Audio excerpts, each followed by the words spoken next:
Instagram effektsiz chiqyapman, o'zi qaranglar.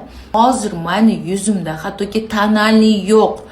Shunchaki meni yuzimda увлажнение bor, uni ustidan SPF bor. Oddiy ular rangsiz kremlar, просто namlantiradi va SPF защита qiladi. Ertalabdan suraman men SPF ni. Keyin oddiy BB kremdan ozgina bor. U ham tonalniy emas, qaysi ma'nodagi makiyajlar yo'q menda hozir yaqindan qarab. Yana bitta narsani tan olmasam, bu meni eng vijdonim qiynaladigan narsa bo'ladi. Chunki meni yuzimni ming uhod qiladi, zo'r narsalar bo'lsin, lekin ko'rsatib bera oladigan, yanada uhodlarimga yanada yordam qilib yuzimni kojasini tiniqlashishiga, namlanib turishiga, yaltirashiga yanada yordam qiladigan narsa, ularning mahsulotini ishlataman.